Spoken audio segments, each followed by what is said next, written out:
So hello everyone, welcome to origin.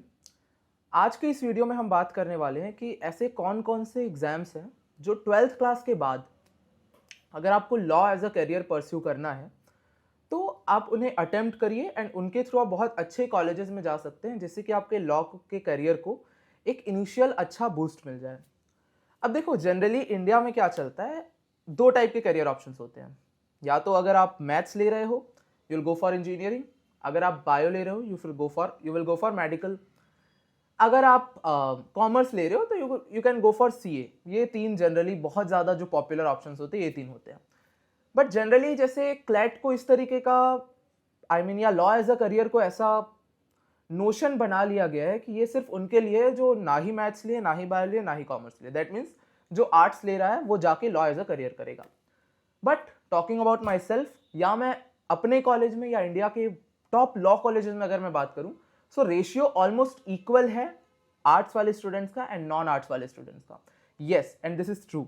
सो अगर आप किसी भी स्ट्रीम से हो, ये मत सोचना कि मैं इस स्ट्रीम से हूं, मैं लॉ कर सकता हूं नहीं। लॉ एक ऐसा करियर ऑप्शन है जिसमें आप किसी भी स्ट्रीम के हो, मैटर नहीं करता आप लॉ कर सकते हो या नहीं कर सकते हो, हर कोई लॉ कर सकता है। अब next thing is, law is very much about interest.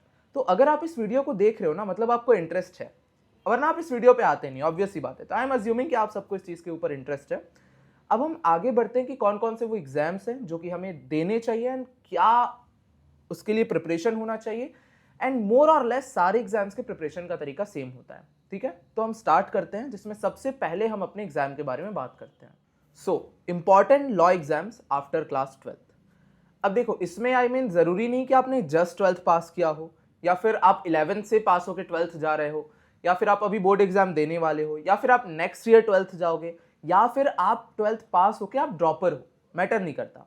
ये सभी के लिए वीडियो है जो 12th के आसपास के स्टूडेंट्स है, लास्ट ईयर 12th में थे, नेक्स्ट ईयर 12th जाने वाले हैं, इस साल 12th में हो, सबके लिए ये एग्जाम्स इंपॉर्टेंट है। तो इसमें देखो, सबसे पहला जो हमारा एग्जाम आता है इट इज क्लैट। अब मैं इसके बारे में ज़्यादा बात नहीं करने वाला क्योंकि इसमें बहुत ज़्यादा डिटेल हमने ऑलरेडी वीडियो बनाई हुई है। And just wait for a few days. अगर आप अभी इसे फेब के स्टार्टिंग में देख रहे हो तो बहुत ही जल्दी, कुछ ही दिन में, आई गेस इस वीडियो के अपलोड होने के 4-5 दिन में, एक बहुत ज़्यादा डिटेल वीडियो मैं लाने वाला हूँ क्लैट के प्रिपरेशन को लेकर। सारी डिटेल्स, क्या होता है क्लैट, कैसे अप्लाई किया जाता है, कब होता है, एंड प्रिपरेशन का क्या तरीका होना चाहिए। तो just stay in touch with the channel, वहाँ पे आपकी सारी चीज़ें क्लियर हो जाएगी। बट ओवरऑल अगर मैं एक आइडिया दूँ तो आपने एनएलयूज का नाम सुना होगा ना। व्हाट इज एनएलयू भैया? आईआईटी में, मतलब जब जेई देते हो आप आईआईटीज में जाते हो, नीट देते हो आप एम्स में जाते हो। सिमिलरली अगर आप क्लैट दोगे आप जाओगे एनएलयूज में। So NLUs are the IIT for law exams, law as a career. अब एनएलयू मतलब होता है national law universities. For example मैं जिस कॉलेज में हूँ it is India's rank 1 NLU, national law school of India university Bangalore. इसी तरीके से रैंक वाइज सारे एनएलयूज होते हैं, इसमें आपका एडमिशन होता है। इंडिया में यहाँ पे ये 27 एनएलयूज में एडमिशन के लिए इसे लिया जाता है। अब देयर आर 27 एनएलयूज, बस इसके थ्रू एक एनएलयू में एडमिशन नहीं होता है, विच इज एनएलयू दिल्ली, जिसके बारे में हम आगे बात करेंगे। सेकंड थिंग, ये एग्जाम 2 आवर्स का होता है, 120 मार्क्स का होता है। अब बेसिकली हम उस पर बात करते हैं कि क्या क्या आपको पढ़ना है इस एग्जाम के लिए। पैटर्न तो डिटेल में हम जान लेंगे। ऐसा कुछ भी आपको अलग नहीं पढ़ना है। जनरली ये नोशन होता है कि आपको पूरे लीगल नॉलेज की जरूरत है लॉ एग्जाम्स देने के लिए। बट एक चीज बहुत अच्छा है, इंडिया के सारे लॉ एग्जाम्स जितने भी 12th के बाद होने वाले, कोई भी आपसे प्रायर लीगल नॉलेज नहीं एक्सपेक्ट कर रहे। मतलब ऐसा नहीं है कि आपको सारे लॉज पहले से रटे हुए होने चाहिए, सारे सेक्शंस पहले से रटे हुए होने चाहिए, नहीं। इनफैक्ट ये तो आपको कॉलेज के बाद भी नहीं करना है, आपको रीजनिंग आनी चाहिए। अब जैसे ही आप इसका प्रिपरेशन स्टार्ट करोगे, मेरे वीडियोस आप देखोगे, आप समझ जाओगे रीजनिंग क्या होता है। बट एक चीज माइंड में डाल लो, प्रायर लीगल नॉलेज की जरूरत बिल्कुल भी नहीं है भैया। क्या 1-2%? 1-2% भी नहीं भाई। ठीक है, इस चीज को ध्यान रखो। अब कौन कौन से सब्जेक्ट्स आते हैं? इंग्लिश वही आप जो ग्रामर में पढ़ रहे हो 12th क्लास तक वही आएगी। लीगल रीजनिंग लीगल नॉलेज की बात नहीं चल रही यहाँ पे, रीजनिंग बस चल रहा है। मतलब आपको केस दिया जाएगा, आपको बताना है इस केस में कौन सा क्राइम है और क्यों है, कुछ याद वाद रखने की जरूरत नहीं है। लॉजिकल रीजनिंग में 2 टाइप के होते हैं, सीआर और analytical reasoning. Analytical reasoning basically हमारा वही होता है, शेप्स हो गए, नंबर्स हो गए, अगला कौन सा नंबर आएगा, ब्लड रिलेशन हो गया कि ये इसका बेटा पोता ऐसा है वैसा है, डायरेक्शन सेंस टेस्ट हो गया, ये 50 मीटर राइट पे चला, फिर नॉर्थ मुड़ा, फिर साउथ मुड़ा, अब कहाँ पे है। क्लॉक हो गया कि मिरर पे, मेरे क्लॉक पे ये टाइम हो रहा है, अब इतने देर बाद क्या बनेगा। कोडिंग डिकोडिंग हो गया, पजल टेस्ट हो गया कि 4 लोग सर्कल में ऐसे ऐसे पोजीशन पे बैठे हैं, कौन किसके बगल में बैठा, ये हो गया हमारा एनालिटिकल रीजनिंग। क्रिटिकल रीजनिंग क्या होता है, पैराग्राफ बेस्ड होता है, एंड क्लैट का पैटर्न ऐसा होता है 5 सेक्शंस होंगे, सारे क्वेश्चंस पैरा बेस्ड होंगे। यस, मैथ्स के लिए भी एक पैराग्राफ होगा, उस पे एक पूरा पैसेज होगा, आई मीन उस पैसेज के बेसिस पे 5 क्वेश्चंस होंगे। लॉजिकल रीजनिंग में भी एक पैसेज होगा, 5 क्वेश्चंस होंगे। रीडिंग कॉम्प्रहेंशन या फिर इंग्लिश दोनों सेम है, एक पैसेज होगा, 5 क्वेश्चंस होंगे। ये तरीका होता है क्लैट के पैटर्न का। और करंट अफेयर्स में general knowledge plus current affairs दोनों। क्या भैया नेगेटिव मार्किंग होती है? यस, 0.25 इसमें नेगेटिव मार्किंग होती है। ये एक एग्जाम ऐसा है जो कि आपके फर्स्ट प्रायोरिटी में होना चाहिए अगर आप एक law as a career pursue करना चाहते हो। बट अगर आप इस वीडियो को इस पर्पज से देख रहे हो कि हमने क्लैट दे दिया, अब और कौन कौन से एग्जाम्स आगे हैं जो हमें देने चाहिए, तो भी आप बने रहो, आपके लिए भी यहाँ पे कंटेंट है और हम इस वीडियो को आगे बढ़ते हैं, नेक्स्ट एग्जाम की तरफ जाते हैं। बट अगर आपने क्लैट अभी नहीं दिया है, this has to be your #1 law exam जो कि आपको 12th क्लास के बाद देना है। एंड जैसे ही आप ये वीडियो एंड करते हो, आप एक एग्जाम सेलेक्ट कर लो कि मुझे इस पर पहला फोकस रखना है। अब क्लैट की खासियत ये है कि इस पर अगर आप अपना 100% फोकस रखते हो तो ओवरऑल जो आप प्रिपरेशन कर रहे हो उन सब एग्जाम्स को लेके आपकी तैयारी हो जाएगी। एंड इस पे मैं एक बहुत अच्छी चीज यहाँ पे आपको बताने वाला हूँ। हमारा कोर्स है, अगर आपने नाम सुना होगा ओरिजिन की तरफ से, which is CLAT conquers batch. इस बैच की खासियत ये है कि जैसे मैंने आपको बोला कि क्लैट के प्रिपरेशन करो और सारे एग्जाम्स एक साथ हो जाएंगे, this batch is dedicated for all law exams in India. CLAT conquers is the name, but यहाँ पे देखो all 5 subjects, AILET preparation included, plus OLED के भी क्लासेस यहाँ होंगे। MHCT जितने एग्जाम्स मैं यहाँ पे बताने वाला हूँ इस बैच के थ्रू आप सबके लिए प्रिपेयर कर सकते हो। मेंटरशिप सेशंस होंगे, डेली करंट अफेयर्स की नोट्स आपको मिलेंगी, 2026 और बाकी एग्जाम्स का जो पूरा सिलेबस है वो आपको कराया जाएगा, स्टैटिक प्लस करंट अफेयर्स कराया जाएगा, मैथ्स पूरा कराया जाएगा, एनालिटिकल रीजनिंग, मतलब लॉ एग्जाम इंडिया में जो होते हैं उनके लिए जितनी चीजें जरूरी है 100% आपको इसमें दिया जाएगा। मॉक्स की ऑफलाइन डिलीवरी यहाँ पे होने वाली है, डेली लाइव क्लास आपके लिए होंगे, यहाँ पे आप चेक कर सकते हैं, यहाँ पे आपके होंगे offline mock delivered at home, live mock analysis की क्लासेस होंगी, एंड ये फुल ईयर बैच है। क्लियर, फुल ईयर आपका ये बैच है एंड ये सारी चीजें इसमें इंक्लूडेड है। तो अगर आपको ये ज्वाइन करना है, इसका लिंक डिस्क्रिप्शन पे है, वहां पे जाके आप इसे ज्वाइन कर सकते हैं इस बैच को। एंड अगर आप इस वीडियो के थ्रू उस बैच को ज्वाइन कर रहे हैं तो just use this code DROP500 and you'll get a 500 discount on this course. आपके पास 2 ऑप्शन है, चाहो तो आप एक पर्टिकुलर सब्जेक्ट को लेना चाहते हो वो भी ले सकते हो कि मुझे सिर्फ इस सब्जेक्ट का प्रिपरेशन करना है, आपको सिर्फ ऑफलाइन डिलीवरी नहीं चाहिए, आपको सिर्फ ऑनलाइन मॉक्स चाहिए, ऑनलाइन क्लासेस चाहिए, आप वो भी ऑप्शन सेलेक्ट कर सकते हो, आपको इंडिविजुअल मेंटरशिप के साथ चाहिए वो भी ऑप्शन आप सेलेक्ट कर सकते हो। बस ये जो आपको यहाँ पे वेबसाइट दिख रहा है उसको जाके चेक करें, सारी चीजें आपको वहां पे मिल जाएगी। Let's get back to the topic. And आज के इस वीडियो में जो हमारा सेकंड एग्जाम है इट इज एलेट। अब जो मैंने आपको स्टार्टिंग में बोला था कि एक ऐसा एनएलयू है जो क्लैट के अंदर कवर नहीं होता है, it is NLU Delhi. NLU Delhi अपना खुद का एक एग्जाम कंडक्ट कराता है विच इज एलेट। एंड अगर क्लैट के बाद आपको कोई सेकंड प्रायोरिटी रखनी है, AILET can be your second priority और अ बैकअप ऑप्शन, क्योंकि ये भी आपको एनएलयू में एडमिशन कराता है। अब अगर मैं टॉप 5 एनएलयूज की बात करूं तो इंडिया में रैंक 1 एनएलयू आपका होता है बैंगलोर। अगर क्लैट की बात करें तो सेकंड रैंक पे नालसार आता है, बट अगर ओवरऑल एनएलयूज की बात करें तो बैंगलोर के बाद सेकंड रैंक पे आता है दिल्ली। तो Delhi is a very good law college in India. And अगर आप नॉर्थ इंडिया में, सेंट्रल इंडिया में रहना चाहते हैं then Delhi will be the best law college for you. But the thing is AILET सिर्फ एनएलयू दिल्ली के लिए होता है। एंड इसका जो पैटर्न होता है, अगेन ये 2 आवर्स का एग्जाम होता है एंड इसमें टोटल मार्क्स जो होते हैं इट इज 150 मार्क्स। 150 मार्क्स का ये होता है, बट ये पैसेज बेस्ड नहीं होता, जैसा क्लैट का पैटर्न होता है सेम वैसा नहीं होता। इसमें एमसीक्यू क्वेश्चंस होते हैं, क्लैट में भी एमसीक्यू ही होते हैं बट पैसेज बेस्ड।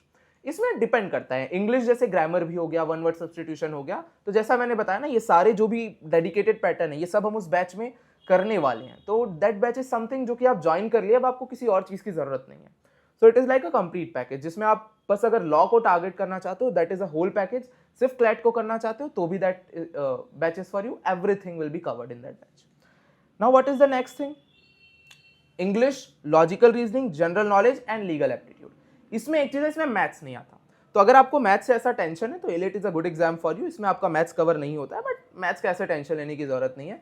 क्लैट का भी अगर मैं बात करूं तो 8th लेवल के ऊपर का मैथ्स नहीं आता है। आप ये सोचते होगे ना भैया मैथ्स आने वाला है, और यार मैथ्स से ही तो मैं भागा था, अब यहाँ पे मैथ्स आ जाएगा। आई मीन भागा नहीं बोल सकते, इंटरेस्ट नहीं था भैया मैथ्स में, मैंने दूसरा सब्जेक्ट लिया, बट क्लैट के लिए मैथ्स करना पड़ेगा। नो, मैथ्स 8th क्लास तक की बस आएगी एंड मैं जब कराऊंगा ना मैथ्स आपको टेंशन भी नहीं होगा। ये सारे स्टूडेंट्स बोलते हैं, तो आप इस चीज का टेंशन मत लो। Maths will be very easy in CLAT exam and PYQs आप देखोगे आपको आइडिया लग जाएगा। तो एलेट इज अनदर एग्जाम जिसको आप टारगेट कर सकते हो। Then MHCT। MHCT is like your third top most exam India का, विच इज फॉर महाराष्ट्र के जो लॉ कॉलेजेस होते हैं. For example GLC Mumbai, ILS Pune, ये जो कॉलेजेस है ना लॉ के लिए, यहाँ से पे आप एडमिशन ले सकते हो वाया MHCT. अब MHCT का पैटर्न क्या होता है, अगेन 2 आवर्स का एग्जाम होगा ये, and no negative marking, very good thing. AILET में अगर मैं बोलूं तो अगेन उसमें भी 0.25 मार्क्स की नेगेटिव मार्किंग होती है. नेगेटिव मार्क कैलकुलेट कैसे किया जाता है मैं अभी एग्जाम्स के बारे में बता रहा हूं, बाकी डिटेल में जो वीडियोस है चैनल पे आप सब्सक्राइब कर लो. And one more thing, Telegram channel को जरूर ज्वाइन कर लेना. सारे एग्जाम से रिलेटेड जो लेटेस्ट अपडेट्स होंगे, जो भी क्लासेस होंगी, स्टडी मटेरियल्स होंगे या एग्जाम से रिलेटेड अपडेट्स होंगे, सब आपको टेलीग्राम चैनल पे मिलेंगे. लिंक डिस्क्रिप्शन में, just go and join that channel. अब इसमें कौन कौन से टॉपिक्स आते हैं, legal aptitude, logical reasoning, GK and English. MHCT and AILET pattern are almost same, ज्यादा अंतर नहीं है दोनों में. भैया क्लैट और इसके पैटर्न में अंतर है तो बैच में दोनों कैसे कवर होगा. टॉपिक और कंटेंट और सब्जेक्ट दोनों में सेम है. पैटर्न इज समथिंग जिस पे हमारी एक्सपर्टीज है, उसका आप टेंशन मत लो. नेक्स्ट थिंग इज, इसको आप चेक कर सकते हो, जो भी आपको डिटेल्स मिलने वाली बैच के अंदर फीचर्स है वो सब इसमें इंक्लूडेड है. The next thing is SLAT. SLAT is something Symbiosis law admission test. अब सिम्बायोसिस प्राइवेट लॉ कॉलेजेस है, definitely fees on a higher side. अब मैं एक बहुत जल्दी सीरीज लाने वाला हूँ, कॉलेज रिव्यू सीरीज, जिसमें इंडिया के जितने भी टॉप लॉ कॉलेजेस है उसके बारे में बात करूंगा, उनके रिव्यू लूंगा उनके पढ़ने वाले स्टूडेंट से. तो stay in touch with me, वो भी आपको डिटेल में मिलेगा. बट सिम्बायोसिस इंडिया के बहुत सारे एनएलयू से ऊपर रैंक करते हैं. एंड अगर आप एनएलयू में डेडिकेटेडली क्लैट दे के ऐसा नहीं जाना चाहते तो स्लैट एक बाईपास हो सकता है आपका लॉ अच्छे से करने के लिए. क्या कुछ लॉस होगा स्लैट से करने पे? सिम्बायोसिस से करने में कोई ऐसा सच लॉस नहीं है. ये मत समझना कि NLU is the only thing जो आपके करियर को बनाएगा, ऐसी बात बिल्कुल नहीं है. एनएलयू इज समथिंग जो कि एक अर्ली बूस्ट ज्यादा दे देगा आपको. बट अगर आप एक अच्छे से लॉ कॉलेज में जाते हो इंडिया के, आपका लॉ करियर स्टेबल होने वाला है. बीट आइदर MHCT, वो सिम्बायोसिस हो सकता है, वो एनएलयू हो सकता है. तो स्लैट का पैटर्न क्या होता है, 2 स्टेज का इसमें एग्जामिनेशन होता है. कौन कौन से स्टेज, पहला आपका MCQ एग्जाम होगा 60 मार्क्स का, देन इसमें आपका फिजिकल इंटरव्यू होगा. ये 2 इसमें स्टेजेस होते हैं. एंड क्या क्या इसमें पूछा जाता है, logical reasoning, legal reasoning, general English, general knowledge और एनालिटिकल रीजनिंग. अब लॉजिकल रीजनिंग, एनालिटिकल रीजनिंग एक ही के अंडर आ गया, क्रिटिकल रीजनिंग भी इसमें पूछा जाता है. मैथ्स अगेन इसमें नहीं है, so this is again a plus point. 4 symbiosis colleges हैं इंडिया में लॉ के लिए, पुणे, नोएडा, हैदराबाद, रायपुर, नागपुर. अगर आप इनमें से पुणे में करा ले तो very good college, Noida is again a very good college, Hyderabad is a good college, Nagpur इनको अगर आप लास्ट प्रायोरिटी में रखना चाहते हो, Nagpur will be your last, Pune will be your first. तो इस तरीके से आप सिम्बायोसिस के लिए प्रिपरेशन कर सकते हो. भैया प्रायोरिटी लिस्ट में क्या होना चाहिए, हम MHCT को ऊपर रखें या सिम्बायोसिस को ऊपर रखें? It will be depending upon your choice कि आप एक हायर फी देके सिम्बायोसिस जैसे इंस्टीट्यूशन में जाना चाहते हो जिसका खुद का एक कनेक्शन है, एलुमनाई बेस काफी अच्छा है, या फिर you are preferring government law college, for example GLC Mumbai. तो वो डिपेंड करता है कि आप क्या देना चाहते हो. बट MHCT और स्लैट में अगर मैं कंपैरिजन की बात करूं तो ऐसा कुछ बहुत कंपैरिजन नहीं है, but still I will prefer SLAT over MHCT due to वो कनेक्टिविटी का रीजंस. काफी ज्यादा इंडिया में कनेक्टिविटी एंड एलुमनाई बेस काफी अच्छा है, फैकल्टी बेस काफी अच्छा है वहां का. बट अगर मैं इन चारों में बोलूं, क्लैट, एलेट, MHCT, स्लैट, क्या मेरी प्रायोरिटी लिस्ट होनी चाहिए?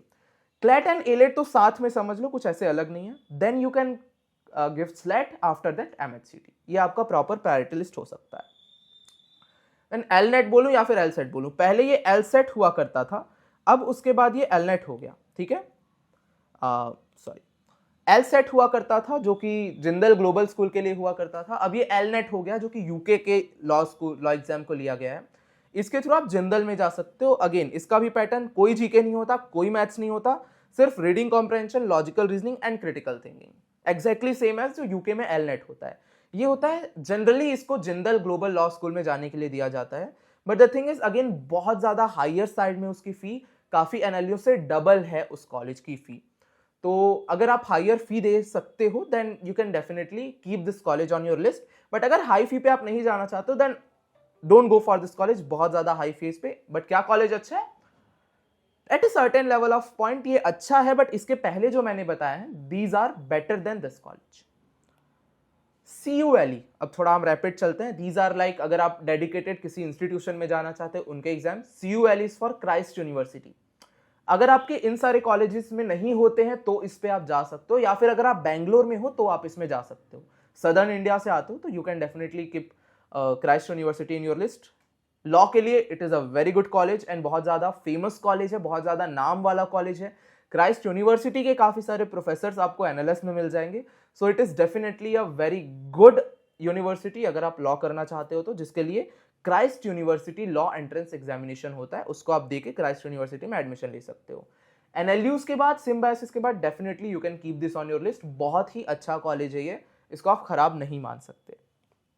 देन सीयूटी के थ्रू आप बाकी यूनिवर्सिटीज में जा सकते हो। फॉर एग्जांपल बीएचयू हो गया आपका, राजस्थान यूनिवर्सिटी हो गया, या other central universities, Delhi university हो गया। बट दिल्ली यूनिवर्सिटी का जो फैकल्टी ऑफ लॉ है वो क्लैट से ही एडमिशन लेता है। बट जो बाकी यूनिवर्सिटीज हैं आपके, उसमें अगर आपको जाना है, लाइक बनारस हिंदू यूनिवर्सिटी या जो सेंट्रल यूनिवर्सिटीज जो आपका लॉ का प्रोग्राम चलाते हैं 5 साल का, उसमें अगर आपको एडमिशन चाहिए तो definitely you can go for CUET. इसके बाद हमारा एग्जाम है AMULEE which is Aligarh Muslim University का फैकल्टी ऑफ लॉ का एग्जामिनेशन। इस पे आप अलीगढ़ मुस्लिम यूनिवर्सिटी से लॉ कर सकते हैं। अगेन अगर आप एक डेडिकेटेड कॉलेज को फोकस कर रहे हैं तो आप इन एग्जाम्स को दे सकते हो। और लास्ट में है आपका जामिया मिलिया इस्लामिया में LLB करने के लिए examination. So these are the examination जो कि आई थिंक कि क्लास 12 के बाद आप टारगेट कर सकते हो अगर आपको लॉ एज अ करियर में इनिशियल बूस्ट के साथ जाना है तो। अगेन अब लास्ट में मैं आपको यही बोलूंगा कि यार सबसे पहले तो देखो इंटरेस्ट आपका है या नहीं लॉ में। एंड एक और मैं डेडिकेटेड वीडियो बनाऊंगा कि लॉ एज अ करियर लेना चाहिए या नहीं लेना चाहिए।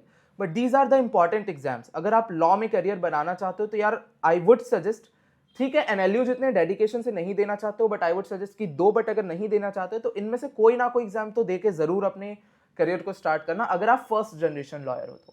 सेकंड जनरेशन में आपका ज्यादा प्रायोरिटी की एक डिग्री मिल जाए, फिर ऑलरेडी कनेक्शंस जो बने हुए उसके बेसिस पे आप यूज कर सकते हो उनको। But if you are first gen lawyer then ऐसा ट्राई मत करो कि मैं किसी भी कॉलेज से कर लेता हूँ, टाइम पास मत लो, क्योंकि अगर आप इंटरेस्ट कर रहे हो तो अपना 100% दो। तो ये कुछ 10 के आसपास एग्जाम्स थे जो कि आप प्रेफर कर सकते हो। And stay in touch with the channel, क्योंकि बहुत सारा लॉ से रिलेटेड इन एग्जाम से रिलेटेड कंटेंट आने वाला है, specially the Telegram channel and the YouTube channel.